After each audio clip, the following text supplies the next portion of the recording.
Hello and welcome to Nisht for Me, the podcast that examines the ins and outs of British Jewish culture. Today we're going to talk about one of my favourite subjects, Jewish wedding. And in order to do so, we've got our very own expert here, JJ Hodari, who is, I know I'm a bit biased because he's also my first cousin, but I think you are the best chuppah singer out there. Okay. You make me cry every time, in a good way. Tears is the only kind of mark of success. You get paid in tears, basically. Well, no, but also heavy money. But also tears, yeah. That's true, though, isn't it? Actually, that you basically look at if they're crying, it's good. Yeah. You don't want happy faces. You want tears. You do make everyone weep, chills. I've had messages from people who've sat, watching you and been like, your cousin, and I just like to bask in your glory. Oh, that's nice. Yeah, I think I've witnessed you as well, actually. On a couple of occasions. You didn't have me though, did you? Didn't, no. But we had a pre-existing contract with the Portnoy brothers. They sponsor this podcast. So we had to, we were locked in. We do, to be fair. Yeah. More the family in general. Right, Okay, so let's start at the very beginning of the wedding journey. The wedding journey. So a very nice couple get engaged and everybody's thrilled and everybody gets very excited very quickly. Oh yeah. You were saying that your dad got... Not for mine, actually. I remember vividly my brother getting engaged, and they'd gone to a hotel to get engaged, separate rooms, obviously.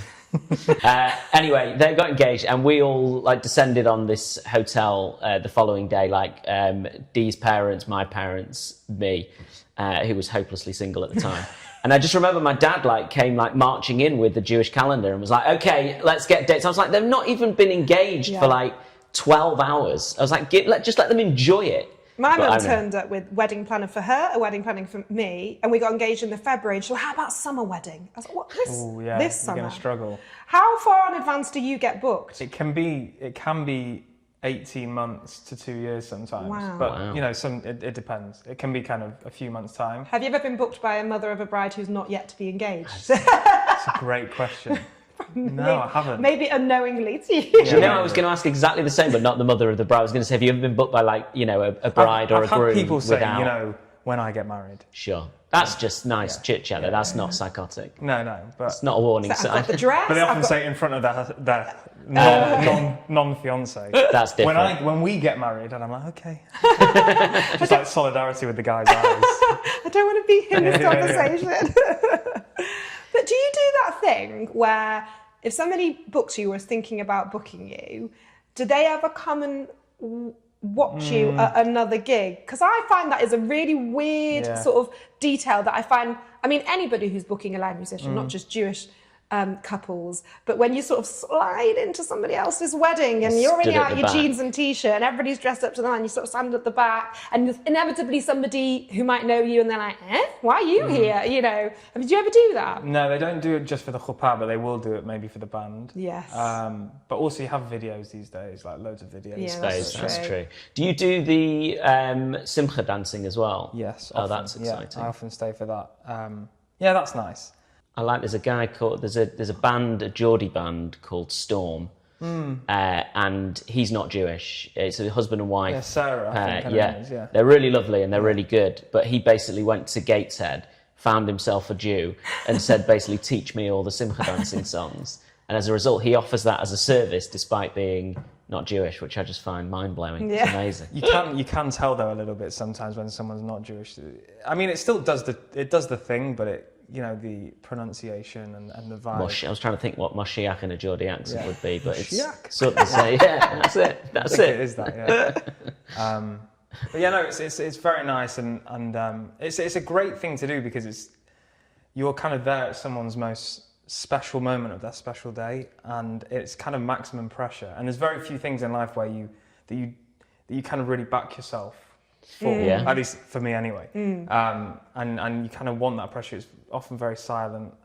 Yes. And then you get to eat loads of canapes, people say nice things. You must have absolutely smashed the roots out of every 100%. venue. I did one where Ed Scherf, I imagine, is a friend of the... Can I say friend of the podcast? Please do. My own podcast. Yeah. But I kind of always give Ed the eye, and he kind of ushers me in. He sorts you out. Yeah, he sorts me out. That you should sell that as an added service of like, if you, as soon as a venue's been booked, you should tell certain people who you know are going to be there, like where to stand entrance for and the exit routes, canapes. yeah. Yeah. It's true. No one wants the actual mains anyway. They just want the canapes. See, we talked about this because actually I said no one eats the main meal at a wedding when we were talking about this in advance. And I'll often eat several. Aaron had no Are you idea. a mains kind of guy? Well, I just know I like all the canapes and stuff. It's just, it's exciting at a Jewish wedding because you're getting a decent kosher meal. At its worst, it's going to be a chicken breast around something unspecific. At its best, there might be a syringe in a plant pot. Have you not seen a syringe? No, I'm not talking. It's That sounds not like a Leeds boy wedding. Kind of syringes and plant pots. I do know there is often. I don't know. It has been a while since we've been to weddings, but I suppose maybe back in the day when we were frequent guests, there were a lot of props in meals. There was like that was happening. I feel like I did like a very entertaining sort of chocolate soil plant pot for dessert with maybe a little shovel of soil. That was like the wedding equivalent of like putting your baby in a plant pot with a fun hat on. You seen those? I don't know what that reference is. Yeah. I'm Literally, it lost. wasn't. There's no code in there. Just some photographers got into like, let's put a baby in this. No, but talking of going in to see a band, Jamie and I did it. We booked a band and we like snuck in at the back. And I just remember this wedding. It was a very nice wedding. I didn't know the couple. And it was running late, which often happens. As, you know, things take a while or take longer than you expect. And it must have been like the band manager saying, "You're running late." So we waited for a bit for the band to start. And I thought, well, this is a shame because you're paying quite a lot of money. And, you know, By the way, the band at that point are loving it. They're just like looking now like, I have to play less songs for the main part. Well, let me tell you what happened next, because this couple were very generous to their friends, and they had some performers in their social group, and they each took a turn. So, some of the musicians were playing, but the singers, they were just sat having a chill. Whilst they're average mates. Whilst they're less talented. Because, I mean, they were talented, but they're not as talented as the professionals who are being paid to do this for a living. And like, it was one after the other, and I thought, oh my God, you're just spunking money down the drain. It's very sweet of you. Did you book any of their mates off the back of it? Actually, I don't want you. I'd rather have. Yeah. I was just one of the... Jamie and I had a lovely time. We didn't get to see much of the band, but I mean, they're very good. But I just thought that was one of the weirdest things I've ever seen. But I do... It's very nice to sort of peek into other people's weddings. It's like but you feel like a real, sort of outcast on the side in civvies. And it's basically like when you... also, if you book a videographer, and again... Because there's not that many of us, and sometimes if you're lucky and you get their show reel, you find couples and you have a little nosy into their weddings, and it's a great laugh. I mean, I enjoy that kind of content. Do you ever have to do you ever get weird requests like to wear certain things to be in sync with the band? If you do, they're never like you need to wear like white top and tails or anything like that. White top and tails? Well, I mean, I'm just, for an extreme version. There are some bands that they want everyone, especially on abroad weddings. I did one, not to geography drop, but we did one in St. Bart's recently. Lovely. And that was, everyone had to wear these kind of, maybe it was a fuchsia coloured suit and trainers. And so I was like, do I have to wear a fuchsia coloured suit? Also, Jay, you and I being from the same family tree. Sweaty bastard. Sweaty. I'm just imagining you in a fuchsia suit in St. Bart's. In St. Bart's, yeah, not good. Wow. Nisht for me, quite literally. Quite literally. Did you literally sweat through the But suit? no, because it was, I was only flown out to do 2 songs for the chuppah. And how then many and then 8 minutes for the Israeli. So it was very short set, but then it was kind of, so it was a big trip to do that. But yeah, so I didn't really have even chance to sweat. So oh, wow. quite good. That's a short window. What have you done with the fuchsia suit? Gave it back because it's not mine. Yeah. Okay. Do you get involved? Like, do you get involved with the planning of the ceremony? Like, do they like your advice? Yeah. I mean, I really care about people making it their day. Yeah. I think that there's very few times in life where you've got, all the people around you and you get kind of have complete free reign. And I think people should make it quintessentially theirs. And so I'm very careful not to sway them initially. There are some rabbis who kind of refuse, like, I was once in a meeting and a rabbi was kind of like, the only songs you can't sing are Anyone from Fiddler on the Roof. And the bride literally was like, that's what I want my dad to walk me down the aisle to. And I was like, I don't care. Do whatever you want. Why did they say that you couldn't have it? The rabbi said something like, every time that's been sung, the couple have got divorced, and I was like, What thing to say? That's just an OCD rabbi. and I was just like, they all kind of looked at me like, what do you think? I was like, I think you should have what you want. This is like your day. That's amazing. Yeah. So Wow. I'm very pro them picking whatever they want. If they want direction, I will give direction. I think there's generally a kind of a good flow. I don't think you want, 8 songs in a ceremony. I think you want probably a song for him, song for her, maybe a song for the circles. But some people want song for different people walking down the aisle. I see. Often aisles aren't that long. Yeah. And so you kind of, there's a flow to it. But I'm very pro people picking their own stuff. Pro-choice. Yeah. That's nice. Yeah. Because Not pro-life. I have said this on another episode, but like there is something so special about the Jewish wedding ceremony and I have been to non-Jewish weddings. Oh, yeah. I have. And and they're lovely in their own way, but I just feel there's something. I mean, obviously, I'm just incredibly biased, and that's, as I've said, it's my spiritual connection comes from those songs. Yeah. But there's something so soulful about a chuppah ceremony. Yeah. I don't know what. I totally feel. It's funny. I actually just did one in Israel, so I went out to do that, and it was a pretty religious one. And I do some religious ones, but generally it's kind of outer level of kind of modern Orthodox. But this was kind of step above. There was a mechitza in the dancing and stuff like that, but it was so emotional. Really? Wow. And people have started singing Misha Barach, which is a song for the soldiers. Right. And doing it in a kind of courtyard full of soldiers who are kind of actively serving, that was super emotional. And the tunes are just, they're kind of haunting, kind of heartbreaking, very beautiful. They are. And so that really got me. And so Yeah. I was kind of just about on the edge when you're just looking around.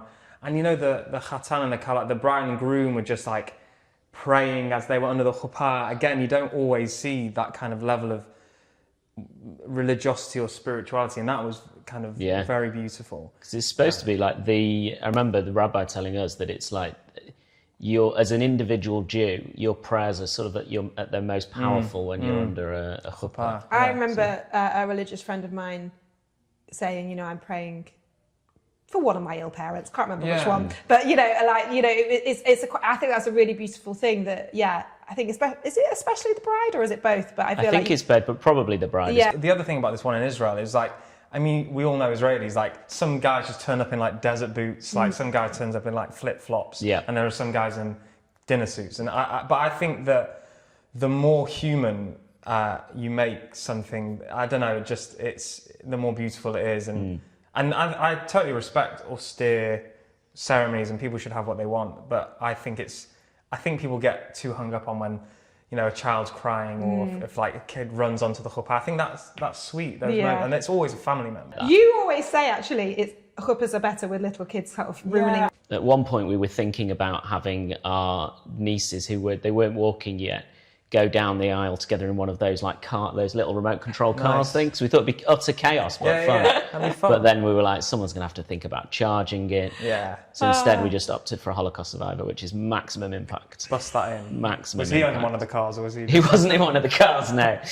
But it added to the emotion of the day. But he was always going to be there. We didn't ship him in for. Yeah, he was a relative. For it. He was Yeah, it's my grandfather, grandpa. right? Yeah. But it does add to. But not everyone has that luxury, I guess. No, that's what makes us special. Yeah. Sorry, this is gone.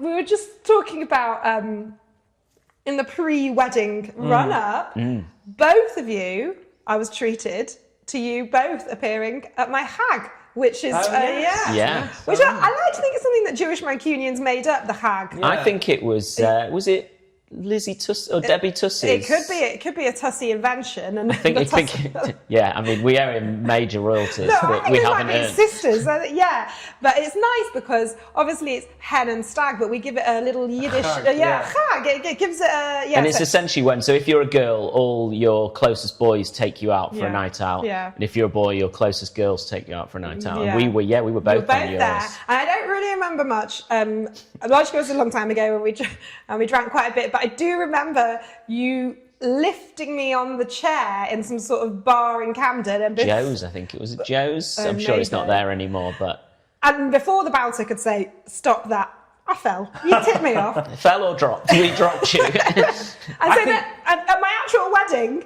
the only person I could see lifting me up was Aaron. I was like, oh, not again. Please, It's rare that I'll put myself forward. It's awful. You should never do it. No, especially men like us. Well, but you say men like us. You're a 6-footer. I'm like a schnip here. You know. I have a vivid memory of going to someone's wedding. This is not one where I was working at, but someone schlepped me over to do the mother's chair. Oh yeah. And there was it wasn't like it was a kind of mixed Jewish, non-Jewish wedding. So there weren't that many people who understood what this entailed, and there was about 3 of us. Gosh. And I looked at the mother and I was like, this is gonna be horrific. And we sort of got her here. And that was it. But there is 6 inches above the floor. Yeah. Oh there my is that pressure when there is a desire for simcha dancing, and it's not a Yes. very big Jewish wedding, or You've got to take it's not, and you're sort of looked upon as like, you've been to a lot of these. Yeah. Can you 3 people just make it happen? Like, you can't just manufacture it. If people are willing to get involved and it goes well, but it's not. It's something that sort of happens organically. Yeah. It is like, you know, when non-Jewish guests attend a Jewish wedding that does have the sort of complete ruach, they are sort of stunned in a great way. They think My favourite thing to watch is non-Jewish people who are either on the sidelines just watching in awe, or properly getting involved and going like, this is a bit of me. Well, I think there's a healthy biting point. I don't know what that biting point is. I haven't measured it yet. But I remember at my friend Gemma Haimo's wedding, her husband and all of his pals had never really been to a Jewish wedding. And they were so excited. And there were enough Jews to kind of show them what to do. Yes. And it just kind of went off. Yeah. So, Oh, amazing. Well, in prep for my wedding, Sophie and Stacey organised this thing, and actually they organised an Israeli dancing teacher so that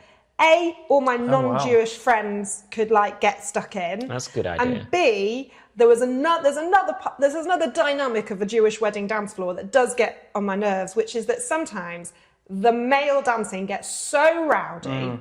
It gets so out of hand that the women get pushed to the side. And I don't know if you guys know anything about me, but I'm not the kind of girl that likes to get pushed to the side.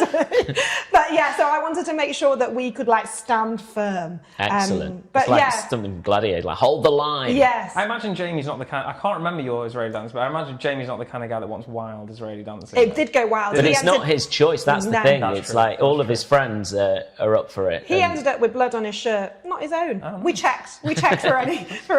As a groom, it's fairly you're fairly passive. It's just lots of things being done to you. Thrown You're being around. thrown around, and because I was quite light and small, it was a lot of aerial work going on. Yeah. I would love to have got thrown in the air on a parachute. We can do it. And maybe There was a on your giant. golden wedding. We'll do it after this, me and JJ. One on each end. We'll get Lily's duvet Not and again. go through the sky out there. But talking of sort of wedding events, my stag by request, which is ridiculous, I know, but I knew that only my sort of closest friends would come if they wanted to, I requested that mine would be in Tel Aviv. Your stag was in Tel Aviv? do. I really wanted to eat a steak on my stag, but as a result, I think I'm the only chatan who has bought his talus on his stag do. Wow. And then You bought it to the stag do, or you bought it whilst you were on the bought stag? it whilst I was on the stag wow. do. And I mean, most of the Eastern European places, there's limited places you can get talus these days. Yeah, but I bought the talus, and then I had to get to the airport early to claim the tax back on my talus. And I think I'm the only stag to ever have said those words. This is We need the to get to the most Jewish airport stag story I've with ever plenty heard. of time to claim the VAT back. I love all the traditions and you know the rituals of the chuppah. We actually had my dad's talit underneath the chuppah, and I love things like that. And it's really, I think that going back to why they're so special, is something those rituals, the sort of the bride walking around the groom. I mean, I still feel that even if I don't know a couple, if I know the story, like if like someone has lost their parent, or you know, it's still like I'm still on the edge. You love a bit of a dead parent. Like, I thought you were saying, "Oh, I just love a chuppah with a dead parent." It makes it one better. One better is no. It's such like I don't know. When there's meaning to the chuppah, like and there's very few moments where you know you as the couple. I mean, I don't know. I'm single, so which makes me often feel like some sort of Philip Roth character, constantly doing weddings, never finding the woman. He would always you must, how are you singing? Like, you sing at all these weddings, like, and I'm like, what do you think I do after I sing? I'm not a guest. But could you stick around, you I can't think? do that, no. Just I think a lot eat of the people- soil in the desserts. No, I can't do that. Syringe up. Yeah, syringe myself. Syringe some toffee. But it's yeah, like I still really feel the emotion pretty much on all of them that I do, which is weird after kind of like years and years of doing the same thing, often singing very similar songs. You still feel it because you've got like a person's, all their team is there. And their family are there, and you know, got a wide age range, and the songs are beautiful. It is. Yeah. It does have a real power to cut to the core of you. To paraphrase Ron Burgundy, but now I remember the first wedding I went to after my daughter Rafi was born, and I was a mess Really? during the thing. So I was like, one day I'm going to be under her chuppah and the rest of it. I don't know what it was. It was that specific daughter thing, because obviously I'd been since that. But yeah, it really, really got to me. Ours was and I really, often think of was, that. it was lovely. It was, we actually ended up like, kind of chatting to each other quite a bit under the chuppah. And there was one moment. I like seeing that as well. Yeah, it's really nice. People think, it's like really romantic. And there's one moment where like Jamie leaned across and whispered something in my ear, and I sort of giggled, and I think everybody thought it was like a real nice, sweet nothing. And what he basically whispering Lashon Hara about one of the guests. He was basically saying that. Can you say what the No, thing it was like that person, like, I can't go in, and I was going, I know, I can tell. And that was basically, that's the foundation of our relationship, really. But it was a nice, sweet moment just for the two of us. It's better than it being like a meal plan. Like, I think we should have fajitas on Tuesday. There was also a moment where Jamie was just like, what an idiot. So do you know this, that the chief rabbi gives like a letter or a sort of that's a stock sort of mail out to every bride and groom, like, congratulations, mazel tov, blah blah blah. But our rabbi made a deal of sort of presenting it under the chuppah, like, it was like, and he made a thing of it. But the thing is, Jamie and I had recently met the chief rabbi about 3 months before, so I got the wrong end of the stick and thought it was like a personal note of the chief rabbi. And I was going, oh, how lovely, that's so nice of it. And both the rabbi and Jamie were like, I don't know. So touched. Just good to catch up. Jamie must have made a real impression. Are there any you refuse to sing? No, because again, as per the earlier discussion, I really do want it to be their day. Yeah. And so if there's a song that this is a moment that people have thought about conceptually probably for a lot of their lives, and then especially once they found the right person, they think about it even more. And so if there's a piece of music that has kind of called out to them that touches them, then who am I to tell them that they shouldn't have that? What if it was like... I will still sing R. Kelly, I will not sing Kneecap. Does R. Kelly come up? Because there's some just checking. No. I once was doing a wedding, and it was kind of an interesting choice. It was like a Beatles song. I think it was Here, There and Everywhere, mate. Oh, nice. Which is such a beautiful song. Yeah. And I went in, it was a gospel choir I was singing with, and they were doing that one, and I was doing a song after that. And I kind of walked into the dressing room, and they were all they were doing their bit, but there was no one singing the lead. They were just doing like the kind of oohs. And I was like, okay, which one of you is singing the lead? And they were like, oh, we've not been told to do the lead yet. So I kind of had to learn the song very quickly. Gosh, that's and scary. Translate it into Hebrew and all that kind of stuff, and jump on that, because otherwise it would just been oohing down an aisle. But yeah, people don't really go too off-piste from memory. Yeah, if they're booking you, they're booking you for some Hamish soul. Yeah. You said you do the sort of, when you do the whole band, you mean the whole wedding? Yeah, sometimes. So we're going into sort of non-Jewish, non-Hebrew music now. Yeah. Oh yeah. Even the non-Jewish stuff. Yeah. Right. Okay. Because you and I were discussing a wedding recently, and we were talking about how you nail a vibe. How do you nail the vibe of a wedding? For music or for the wedding? For not beyond chuppah. How do you get it right? Holocaust survivor. In a car, down the aisle. How do you nail the music vibe? Because I actually do think getting the music right is actually key to getting the whole wedding right. I think you get the ruach right, you get the vibe right.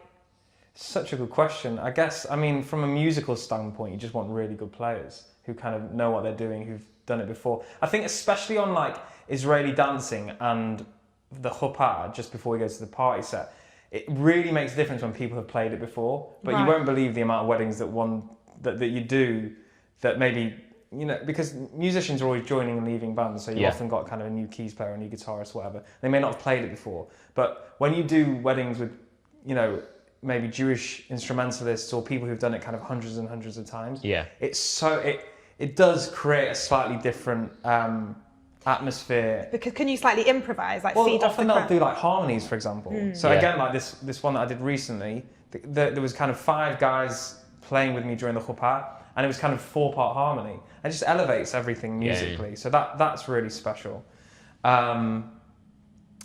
I think that for the rest, again, and that kind of holds true for the Israeli dancing. When people really know what they're doing on the Israeli dancing, like you can feel it a little bit. For the party set, I guess again it's a balance between you want to hear what the client wants, but then you also need to know yourself what songs work, and you also don't want to just have the same songs every What time. makes your heart sing? September, can't listen to September. It kills. Which one's that? Earth, Wind and Fire. Oh yeah. Earth, Wind and Fire, 24 Karat Mud, 24 Karat. I love a bit of Bruno Mars. Sorry, yeah, that's a killer. Yeah, But I bet, if you're doing that all the time, you want to yeah. mix it up a bit. So I guess it's a healthy balance of listening to what people want and then having really good players, people with taste. Taste is a whole thing in itself. But yeah. I remember David, your brother, also my first cousin. Yes. Funny that. David and Lily's wedding. Big Lily, not my daughter. Yeah. Bless us, married a Lily. And I think they had a friend do a DJ set at some point. Yeah, Is that right? that's fun. And it was brilliant. Yeah. And I enjoyed it so much to the point where our other cousin, Ali, thought I was absolutely wasted because I was going wild. And Jamie was like, no, that's just her. She's just having a really nice time. I was absolutely wasted. Yeah, at you that were. time, yeah, Were you the one that was sick? I was trying to remember which guy. I held it together all the way, all the way to the hotel, and then vomited Everywhere. on the bride. But I remember thinking, Genuinely. Yeah, genuinely. on the bride? Yes, on the bride. On Lily? Just sort of. She's so chill that she She just actually kind of wouldn't looked have at me and minded. just like, What am I married I was like, into? too late now. But I remember the music. I mean, that because I point to this wedding because it's the only one I've been to in the last 3 years. You're looking at me with like absolute antipathy, as if I've not been able to deliver this for you. I am not your mother. I'm trying. I am not giving you You're this. not my mother, but you're not far off. I am holding it The in. older you get, you're No. getting more similar. I'm working on your sister more than you. But anyway, Alhamdulillah. the music was so good, and I say because I couldn't. What I kept saying on repeat, which is something I do when I've had a few drinks, like, why are they playing all the music? This is when I was at university. What's going on? You're all so much younger. Why? What? And then Lily, who was very funny, just cut through. She was like, yeah, they didn't make any good music after I got my period. And she had me dying. She was like, yeah. I love that sense of clarity of like when music stopped being good. It was like, yeah. Yeah, when I was about, I was like, yeah, that tracks with when I was at university, okay. It was so much fun though. I do love a wedding dance floor. Yeah. I mean, this is why I had industrial fans at mine because... Did you? Do you not remember? You must have bloody loved it because you're as much of a Schwitzer as I am.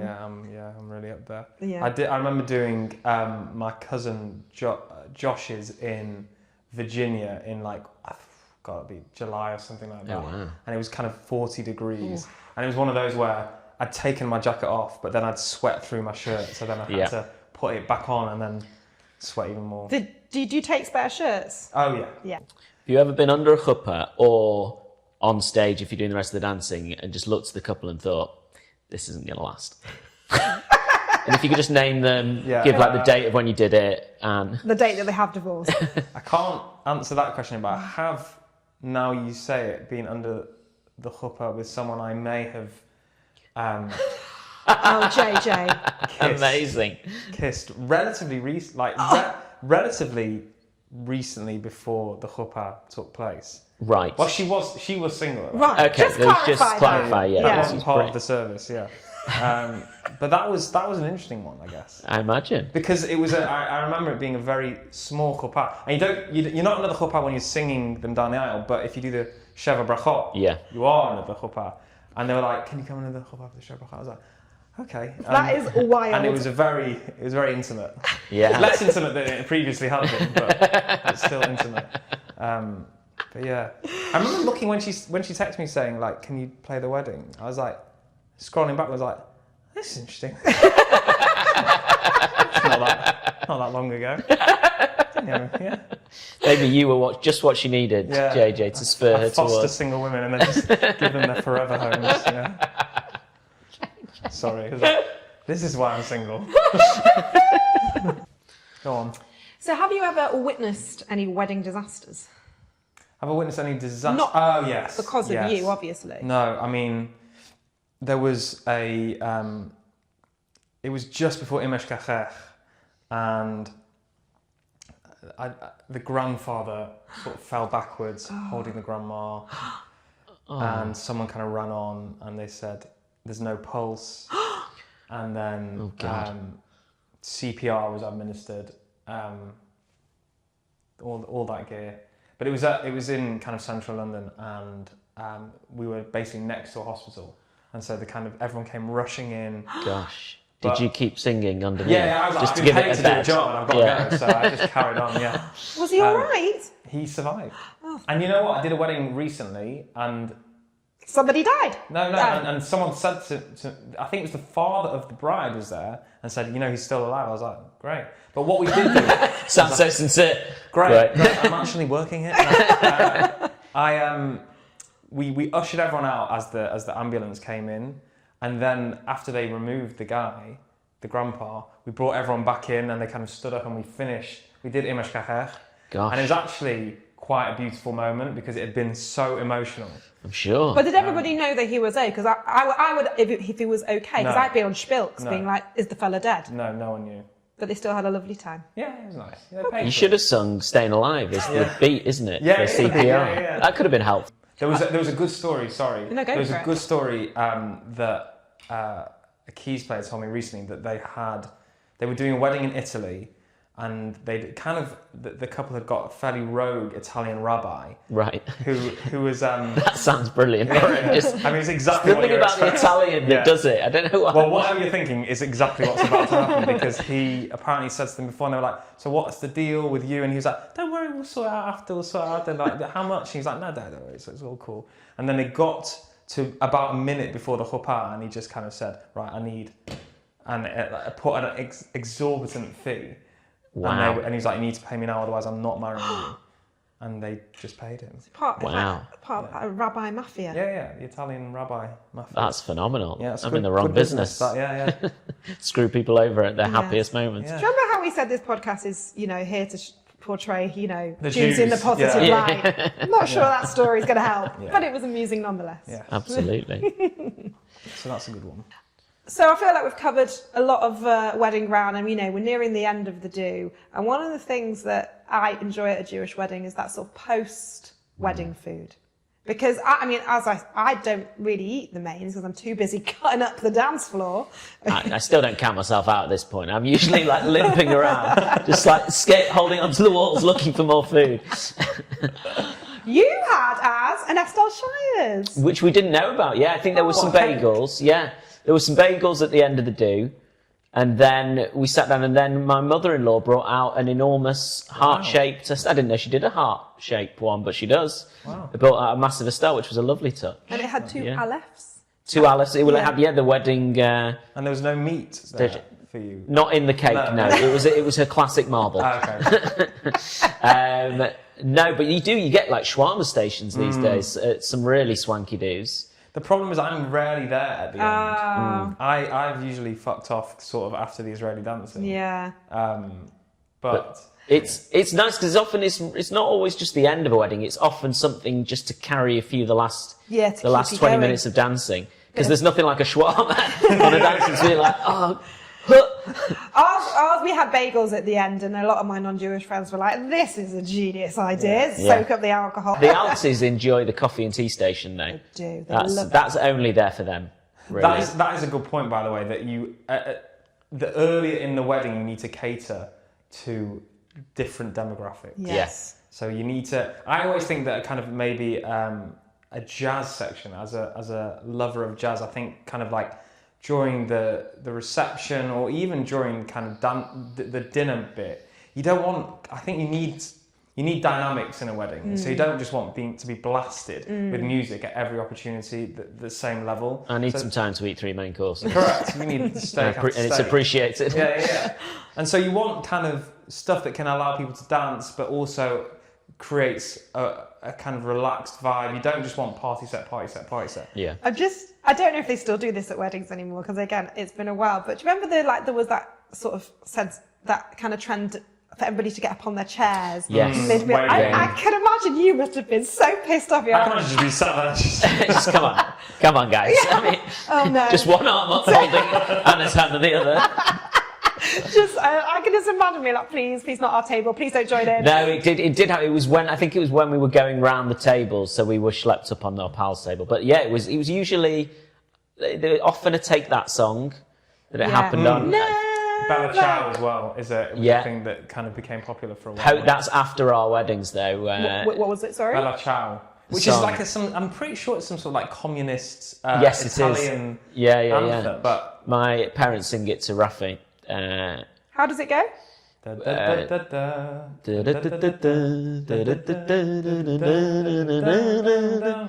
So they sing Raffaella, my little Bella, singing ciao, ciao, ciao, ciao, I think ciao. I'm au fait with that one. I think it featured in a TV show. Yeah, it featured in the Heist one, Money Heist.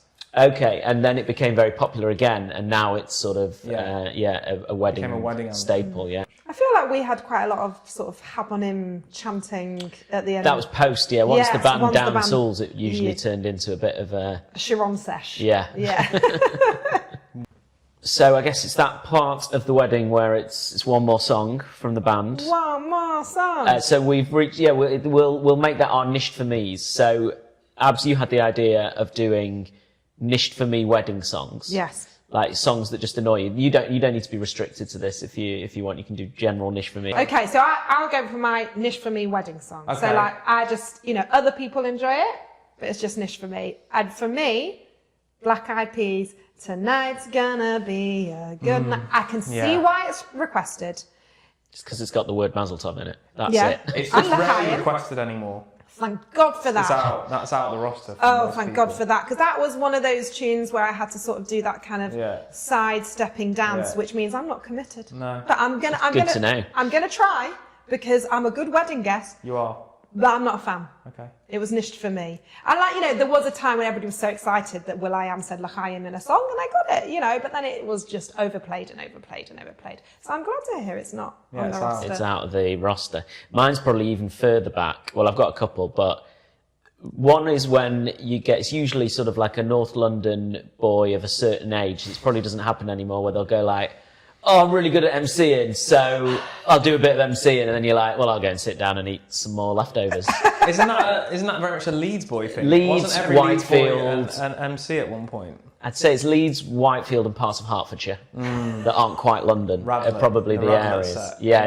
It's like skibidi-bidi-bidi, not that, because that's Scatman.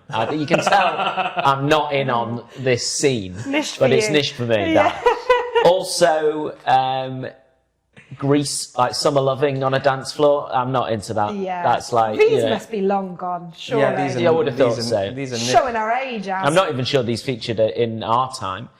And finally, which is going even further back, is when you've been in, say, for example, a Stage 80 musical, you're at a friend's bar mitzvah, and that friend's mother gets you up on stage and forces you to sing If I Was a Rich Man at your friend's bar mitzvah, and you're never let to forget about it. So have you had to sing Again. at weddings? No, I had to sing it at a bar mitzvah, but it was a similar sort of Vibe. it was at a simcha, not my simcha. Wasn't being, paid in any way. I was only 14 myself, and I had to sing If I Was a Rich Man in front of lots of people. And the worst thing about it is that people, because of the performance, you've got to perform. You've got to, if you're doing it, you've got to commit. Is people thought I enjoyed it, Yeah. when in actual fact, it was one of those memories, like another one we've talked about on the pod, that still kills me inside every time I remember it a little bit. Do you ever do bar/bat mitzvahs?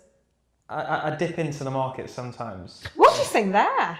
Mostly, people want an Israeli dancing set, so do that. We sometimes do it as stuff accompanying the bar mitzvah girls. We'll read some stuff out, or the boy will read some stuff out for the guests and make a speech, and so we'll do some bits.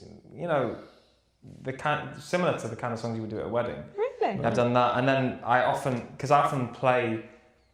I do non-Jewish gigs where I just kind of do. I play in members clubs in London, so I'll do like the kind of supper club set as well. So Right. yeah, so do all that kind of stuff. So.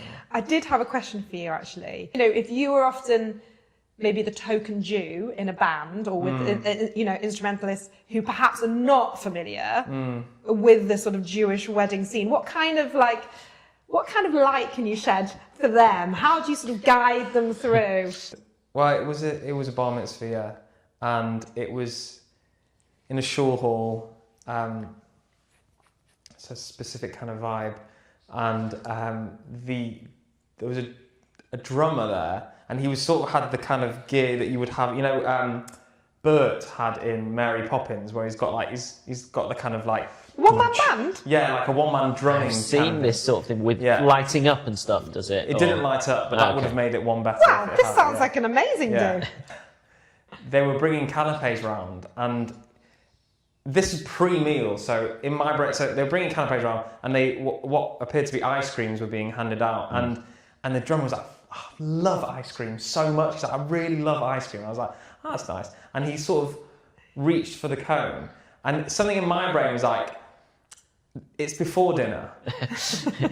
Oh no! And as he stuck the entire scoop in his face, I sort of asked the woman, I was like, what is this? And she was just like, oh, that's egg. That's egg. That's egg in a cone.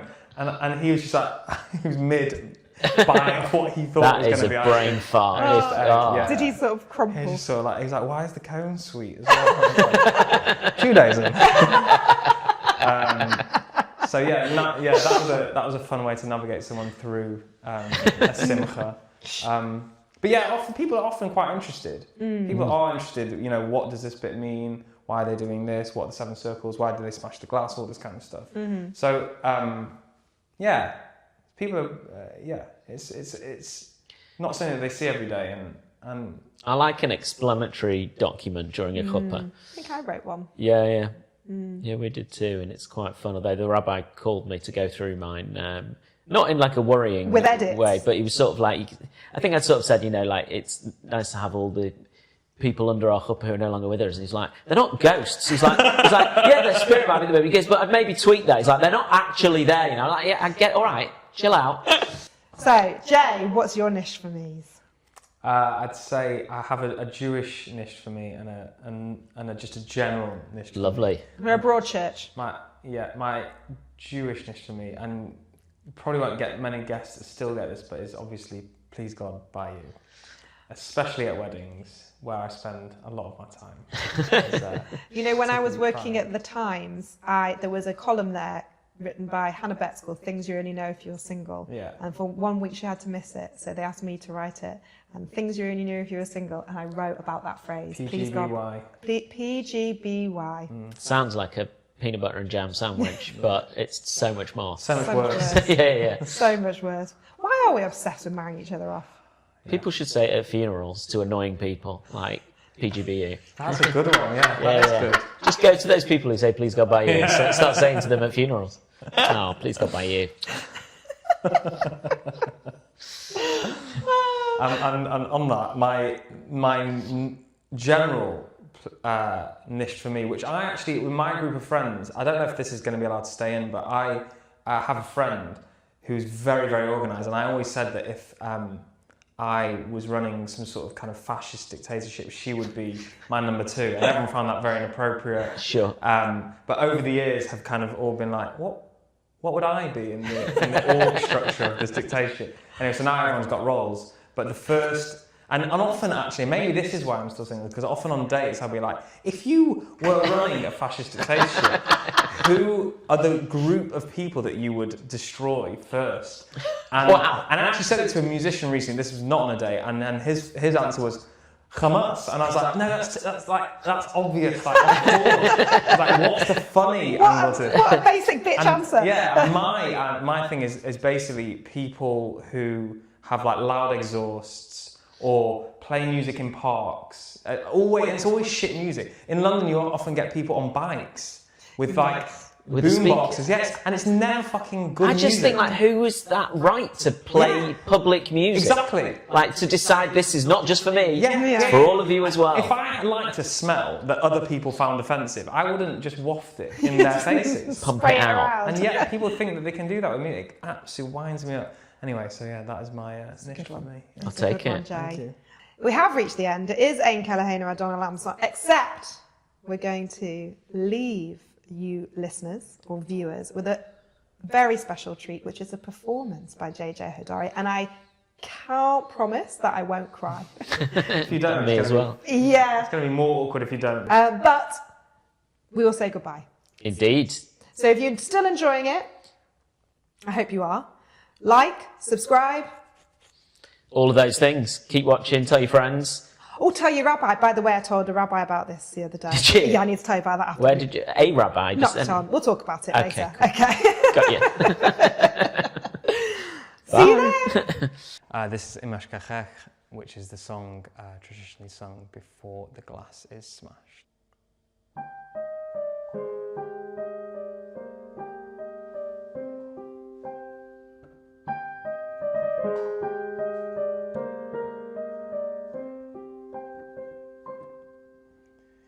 Imash Kachech Yerushalayim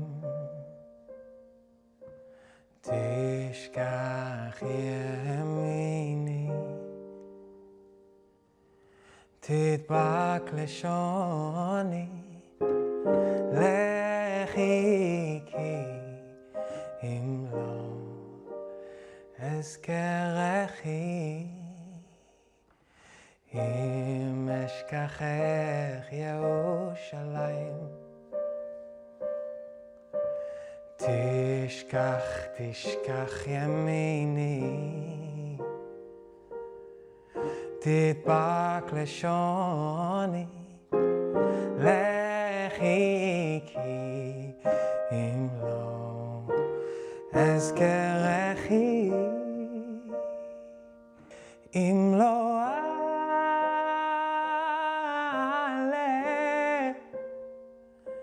אם לא עלה את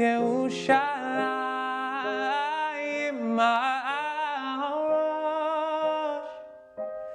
שמחתי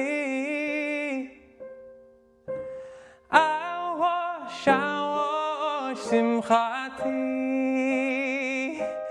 אם לא עלה אם לא עלה את ירושלים הראש שמחתי הראש שמחתי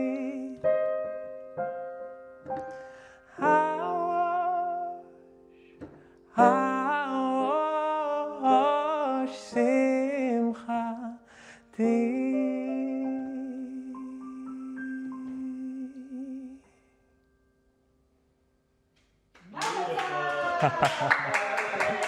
Smash.